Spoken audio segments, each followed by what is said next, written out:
Hello everyone. Today we start with active transport. Active transport is the movement of ions. Osmosis we had done the movement of water molecules. This is the movement of ions from the region of their lower concentration to the region of their higher concentration across a living membrane with the use of cell's energy. Now what is there? Inside the root here, there is high concentration of nutrients like sodium, potassium, manganese. But outside the root here, that means in the soil, they are in a diffused form. So they are present in a low concentration.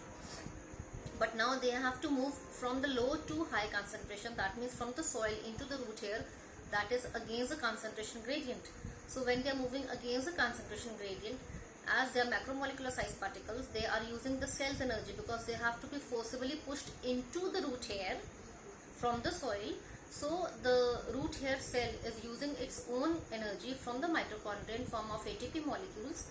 So the active transport is the movement of ions from the region of lower concentration from the soil into the region of higher concentration, that is inside the root hairs, across the concentration gradient with the help of a cell's energy, that is ATP, across a living membrane, because it's always a living membrane will expenditure its own energy for the movement of the ions across it.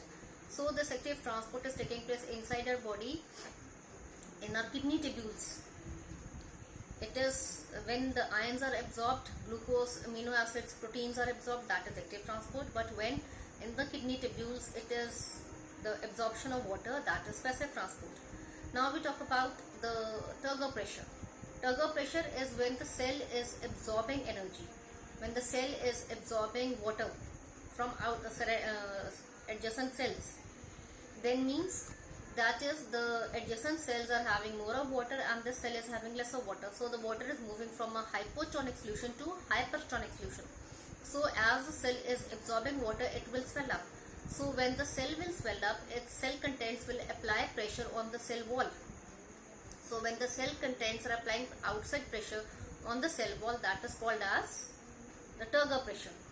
And when the turgor pressure is enough, the cell is in a fully stretched conditions. To keep the cell in a fully stretched conditions, the cell wall will apply inward pressure on the cell contents. So that is called as the wall pressure. Wall pressure is the pressure applied by the cell wall on the cell contents. That is an inward pressure. When these both pressures are equal, the cell is in a fully stretched conditions.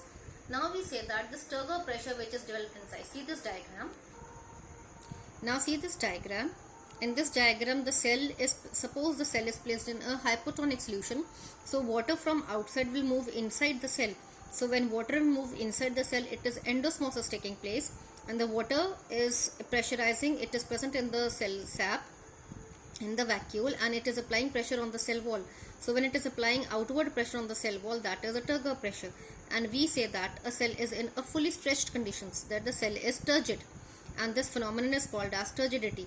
And to keep the cell in proper position, the cell contents are applying pressure on the cell wall, and the cell wall in turn is applying pressure inward on the cell membrane. That is called as the wall pressure. This is the wall pressure applied by the cell wall on the cell contents. Now, as the cell is absorbing water, we say that when it is put in hypertonic solution, when the cell is put in hypertonic solution, though the cell will lose water and it will shrink inside, then we say that the cell has become flaccid. When the cell has become flaccid, this phenomenon is called as flaccidity, and the cell is shrunken. Now we say that as the cell is losing water, it will become flaccid, and as it becomes flaccid, it is also called as a plasmolyzed cell. Now this is a normal cell of a plant which we have put in a hypotonic solution. So this normal cell, when it is put in a hypotonic solution, it will swell up, and this swelled cell is called as a normal cell. Now when this normal cell is put in hypertonic solution, then the cell contents will lose water to outside, it will shrink. So when it will shrink, the cell wall, the cell membrane will separate from the cell wall, and we will see a vacuum, an empty space will be created, which will be occupied by the hypertonic solution, because cell wall is dead in nature. Yes, and as it is dead in nature, it will not be able to stop the inward fusion of the things.